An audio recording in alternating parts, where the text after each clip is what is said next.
सभी को प्रणाम। हम पढ़ रहे हैं जन्म शताब्दी पुस्तक माला 34 भगवान की पूंजी में हिस्सेदार कैसे बने। आइए एक गायत्री मंत्र के द्वारा स्वाध्याय को अंतःकरण में उतारने की प्रभु से प्रार्थना करें। ओम भूर्भुवः स्वः तत्सवितुर्वरेण्यं भर्गो देवस्य धीमहि धियो यो नः प्रचोदयात्। पिछले स्वाध्याय में गुरुदेव ने हमें एक बहुत महत्वपूर्ण चीज समझाई। गुरुदेव ने बोला उन्होंने दादा गुरुदेव की हेल्प से, जो उनके एंजल थे, उनके फरिश्ते थे, उसकी हेल्प से जिंदगी के दो बहुत मुख्य इंपॉर्टेंट पहलुओं को जाना। और वो ऐसे दो हिस्से हैं जिंदगी के जिसका कोई मोल नहीं है। दुनिया के सारे हीरे जवाहरात एक तरफ और वो दो हिस्से एक तरफ। और वो क्या है? एक तो जन्म, मनुष्य जन्म। मनुष्य का जन्म मिल गया, इससे ज्यादा बेशकीमती चीज भगवान हमें कोई और नहीं दे सकता। और दूसरा मृत्यु।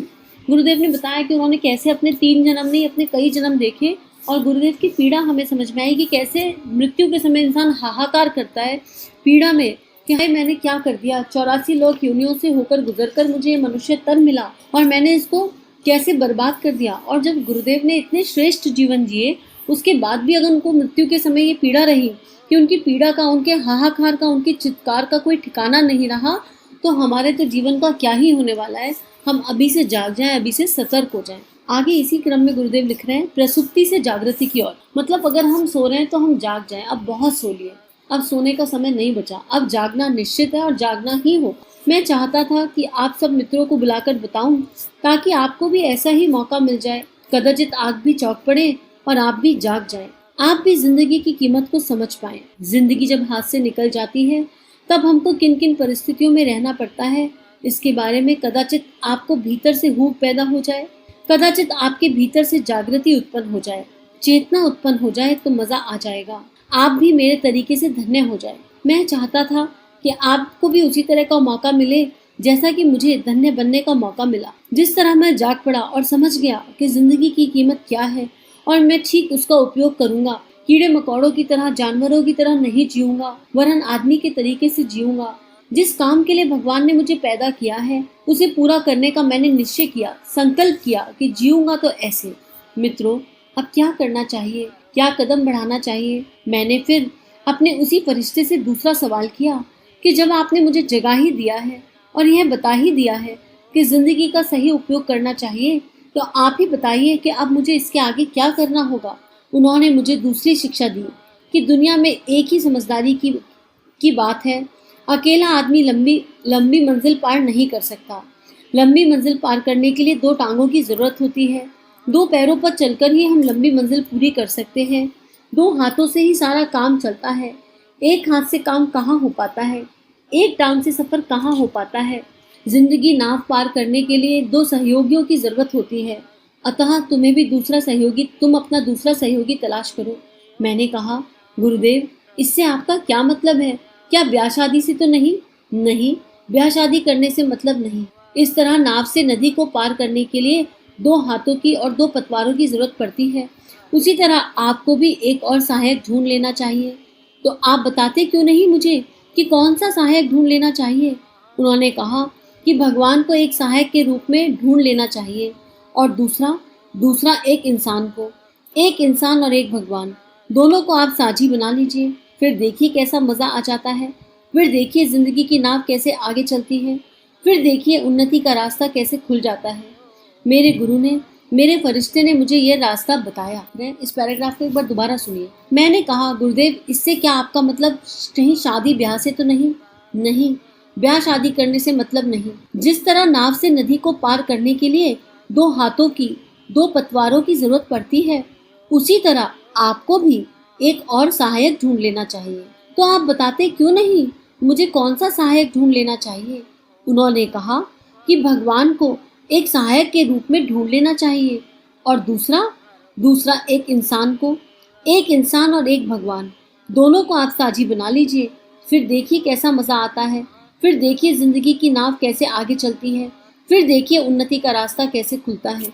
मेरे गुरु, मेरे फरिश्ते ने मुझे यही रास्ता बताया। अब कितना सुंदर इसमें एक्सप्लेनेशन है। गुरुदेव जाग गए। अब जागने के बाद ये समझ नहीं आ रहा है कि करूं क्या। जाग तो गया, पीड़ा भी हो गई। पीड़ा इतनी ज्यादा कि हाहाकार निकल रहा है कि हाय राम, इतने सारे मनुष्य तन मिले और वो बर्बाद हो गए। ये जीवन तो बर्बाद नहीं होना चाहिए, तो इस जीवन में क्या करूं?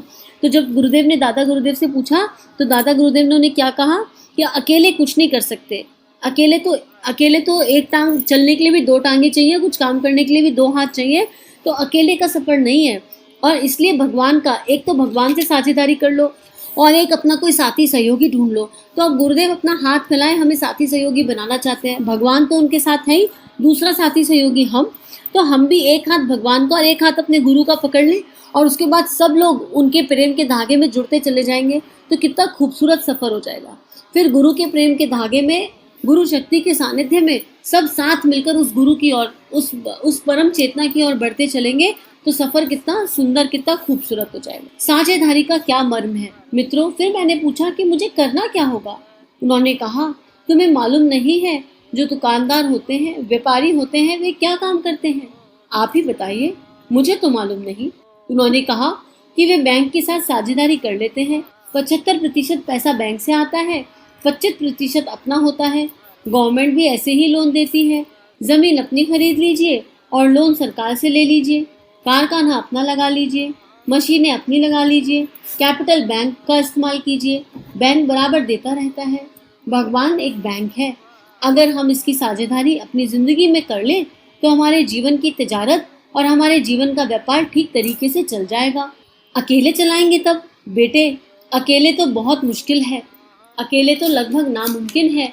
अपनी भुजाओं की ताकत से, अपने पुरुषार्थ से, अपनी अकल से हम थोड़ी बहुत मंजिल पार कर सकते हैं, लेकिन अगर एक टांग हमारी और एक टांग भगवान की, इस तरह की साझेदारी हो जाए तो मज़ा आ जाएगा। भगवान से साझेदारी कैसे होगी यह तो बताइए। साझेदारी के बारे में घर वालों ने और दूसरों ने मुझे जो बात बता रखी थी वह तो एक मजाक जैसी मालूम पड़ी, दिल लगी जैसी मालूम पड़ी कि प्रार्थना कीजिए, पूजा कीजिए, बस साझेदारी खत्म। नहीं साहब, इस तरीके से साझेदारी नहीं हो सकती। साझेदारी की कुछ शर्तें होती हैं। बैंक पैसा देता है, लेकिन उसकी भी तो शर्तें होती हैं। एक शर्त यह है कि आपने जिस काम के लिए पैसा लिया हुआ है उसी काम में उसको खर्च करेंगे। आपने मशीनें खरीदने के लिए पैसा लिया है, आपको अपने कुएं में ट्यूबवेल लगवाना है, आपको ट्रैक्टर खरीदना है, यही लिखा है ना आपने? नहीं साहब, अब ट्रैक्टर खरीदने से क्या फ़ायदा, हम तो उस पैसे से शादी ब्याह करेंगे और तमाशा करेंगे। नहीं बेटे, यह गलत बात है। बैंक वाला नीलाम करा लेगा और जो कुछ भी पैसा दिया होगा उसका रिफंड मांगेगा, फिर आपको तंग करेगा। आपको जिस काम के लिए पैसा मिला है केवल उसी काम में खर्च कीजिए, किसी और काम में मत कीजिए। यह बैंक की नंबर 1 शर्त है। अब यहाँ पर इसको कितना खूबसूरती से और कितना इजीली दादा गुरुदेव और गुरुदेव के बीच का संवाद है, कितना खूबसूरत संवाद है जो गुरुदेव हमारे साथ साझा कर रहे हैं कि साझेदारी तो करूं, पर कैसे करूं? चलो ठीक है, एक हाथ भगवान का पकड़ लिया, एक हाथ मेरा हो गया, एक भगवान का हो गया, अब क्या करना है? तो कह रहे हैं इन्वेस्टमेंट कर दो, अपने जीवन की, मनुष्य जीवन की इन्वेस्टमेंट कर दो। 75% भगवान से मिलेगा, 25% तुमको हाँ भरनी है कि तुमने इन्वेस्ट कर दिया। लेकिन उस इन्वेस्टमेंट की कुछ शर्तें हैं। मनुष्य जीवन मिला है तो श्रेष्ठ काम करने के लिए मिला है।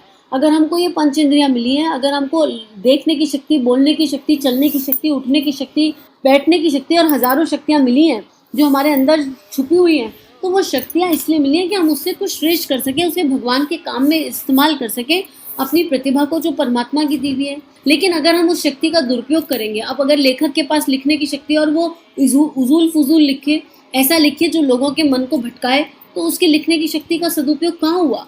तो यही गुरुदेव यहाँ पर दादा गुरुदेव समझा रहे हैं कि तुम्हारे अपने पुरुषार्थ से, अपने आप से तुम पा तो जाओगे लेकिन बहुत कुछ नहीं पा सकते। इसलिए एक हाथ भगवान का पकड़ लो। तो हमारे गुरु हमारे भगवान है।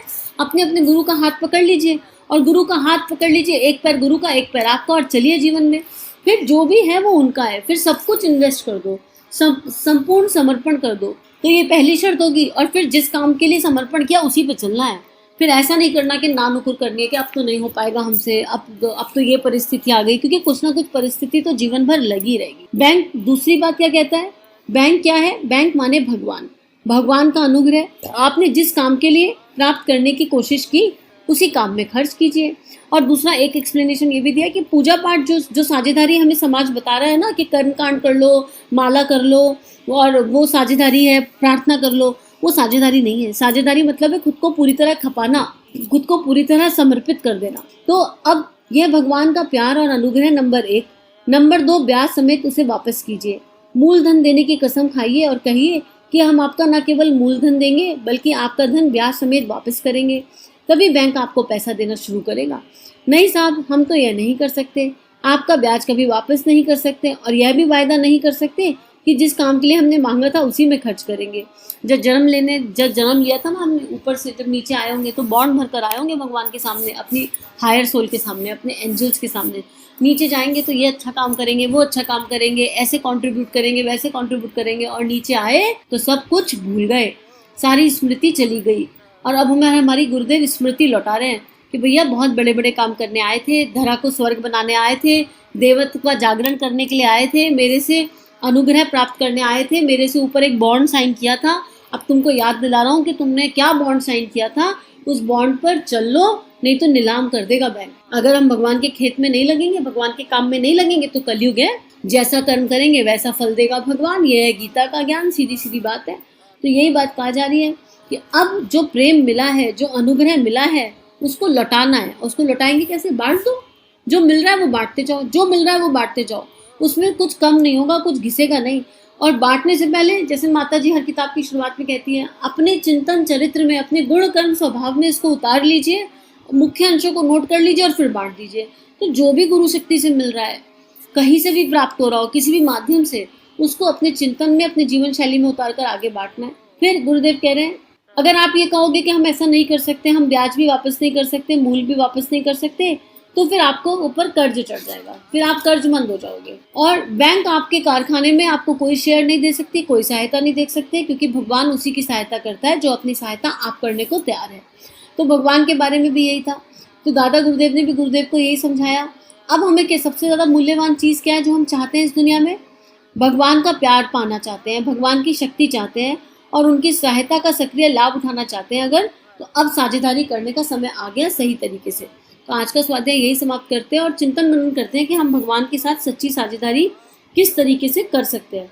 क्या एक वो वे आउट है भगवान से साझेदारी करने का?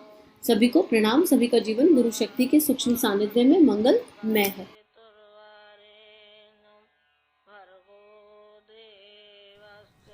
हमारे YouTube चैनल को सब्सक्राइब कीजिए और बेल आइकन पर क्लिक कीजिए ताकि आने वाली सभी वीडियो की नोटिफिकेशन आपको मिलती रहे। आप सभी को बहुत बहुत थैंक यू।